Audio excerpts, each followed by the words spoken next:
When you hear the sound of the bell, you know you're in the championship rounds with King Amin of Essex. So let's get to it. Kind of a slow news cycle. Nothing to recap last week as far as action. However, we can preview some action from this coming week. So let's get some of the news that's out there. Pretty light, like I said. Hey, I guess if you're looking for some money or you're looking for some work, Claressa Shields is offering $100,000 to whomever can I guess want to challenge her, fight in the gym, street fight. I don't know. I don't know. I don't know. It's a slow news cycle. Um, Not so slow that I did not miss that one of the legends of women's boxing, and this is a great opportunity for you to know the work that I've done, right? And will continue to do. If you go right to this playlist, Women's Boxing Wednesday, and start at the very beginning, I pretty much do like a little biography on some of just the women's fighters that have it fascinated me or whose careers that I've watched. So if you go, Christy Martin's in there. She's a pioneer in women's boxing. The Coalminer's daughter from West Virginia. She's now got Christy Martin Promotions. I think they're based out of South Carolina. A lot going on. One of the early pay-per-view fighters, male or female. It was they used to couple the fights back then. It might could be like a Tyson fight or a Holyfield fight, or one of the big guys. They used to put Butterbean on some of the cards. You got to know who Butterbean is, and then the Christy Martin fight. Um, so yeah, but she is definitely a pioneer within women's boxing. She moved up two divisions. She did what Amanda Serrano tried to do, all right, because Christy Martin moved up two divisions, may have been three, to fight Layla Ali. And that shit didn't work out, but you gave Christy Martin a chance. But then, I mean, of course, we was like, yo, it's Layla Ali. But yeah, man, she had a pair on her for real. So I'm curious to see, and actors, I don't say nowadays, but certain actors will throw themselves into the role. And for what I'm hearing, this young lady is excited about throwing herself into this role and kind of transforming. You've seen Jake Gyllenhaal do it with the movie Southpaw. Many fighters, excuse me, Michael B. Jordan, right? Many actors can transform themselves and into the fighter they imagined themselves to be through a certain movie role. So, tune in. Plus, it's Christy Martin, very sex, drugs, and rock and roll kind of story. So, if you don't know, yeah, we'll find out how this movie will be, delivered to us. Is it time to deliver us women's boxing from Riyadh? Listen, I don't want to jump into, because all I'm saying is, all right, it's not my job to push for changing the laws of the land in Saudi Arabia. That ain't what I'm doing.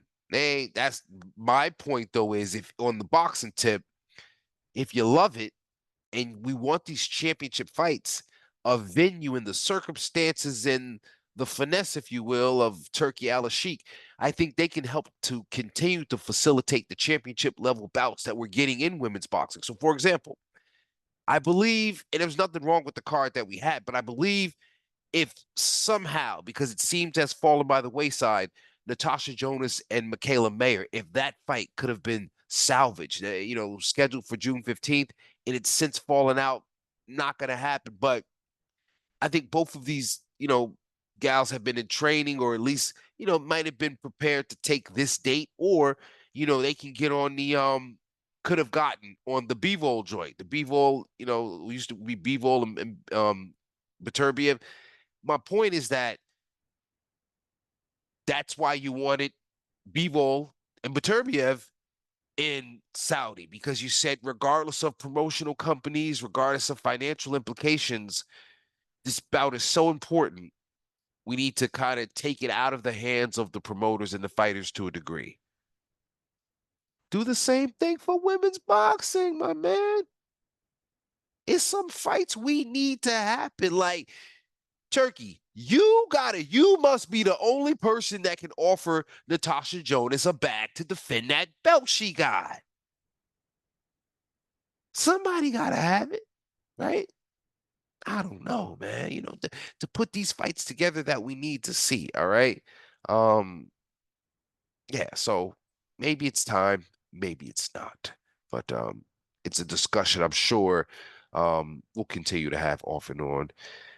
Um, yeah, man, that's pretty much it for anything in the news. Like I said, nothing really significant happening. Um, I did see on Twitter, of course, Shadeja Green mentioned that she has a fight announcement coming soon. Can't wait to see her back in action. I'm sure she's going to still be at 168. Curious to see who the opponent is. I mean, listen, and if Savannah Marshall is going to fucking duck,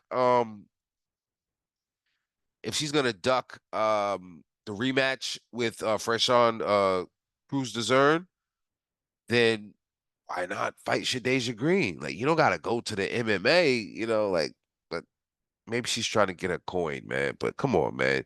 You got the belts to defend, and I think that's why, the WBC got vacated because she ain't want to defend. She's probably gonna let another strap get vacated, man. Because there's not really much meat on the bone, pause. Between 160 and 168. So you kind of just gotta go for it. Um, so I don't know. I don't know. We'll see. We'll see. We'll see. But what we'll see this weekend, I think this is on a Friday night, on a card out of the UK. Tysie Gallagher. I hope I didn't screw up her first name, but um, interesting fighter out of the super bantamweight division. And I say that because she's 7-2, two losses. I told you they move them fast in women's boxing. 7 fights, and her only 2 losses are to the champions. She lost to Nina Hughes when Nina Hughes was at Super Bantam. Like, and this was before Nina Hughes was the champ, though. Then Nina Hughes moved down, but she lost to the champion from France that um lost her title to Ellie Scottney at 122. Ségolène Lefebvre. I hope I got that right. But maybe this is going to be a nice fight against Stevi Levy. Stevi Levy, a very interesting character, tough fighter. I think she's got an interesting backstory how she got into boxing. I can't recall off the top of my head. And she's got some pretty good wins, 10-2. Our losses are to formidable competition, undefeated Polish fighter, Laura what's her name? Laura Grodsdorf, and Jorgelina Gornani. That's my girl with the Superman punch, little Argentinian cutie with freckles. I love Georgina. Um, but yeah, so that's a pretty good fight undercard. Just pay attention to it because uh 122. I love that division.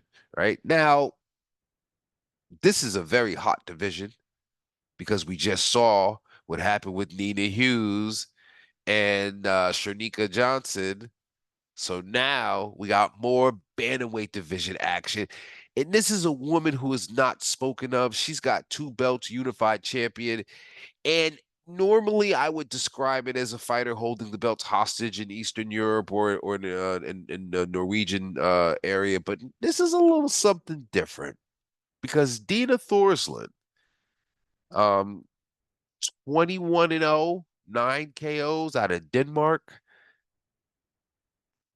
The first part of her career, like many fighters, you probably can't look and tell any sort of quality of competition. But um, she's the former WBO super bantamweight champ. Then she moved down to bantamweight, and she's now the WBO and WBC unified champ. Now her opponent is, I believe, she's the interim WBC champion, Seren Cetin out of Turkey. Curious record, and I'm not going to judge it because, like, I know women's boxing is tricky. She's got 11 fights, 7 KOs. However, I mean, at least 5 of these, fights are against debuting opponents. Now, on the surface, you may saw it looks crazy, but if these are Olympic fighters that are turning pro, and then she's, 4-0, she's fighting somebody that's debuting. It's a little tricky, but the talent pool is not deep. Suppose there were visa issues, fighters couldn't travel into Turkey, she couldn't travel out. All right, so don't criticize.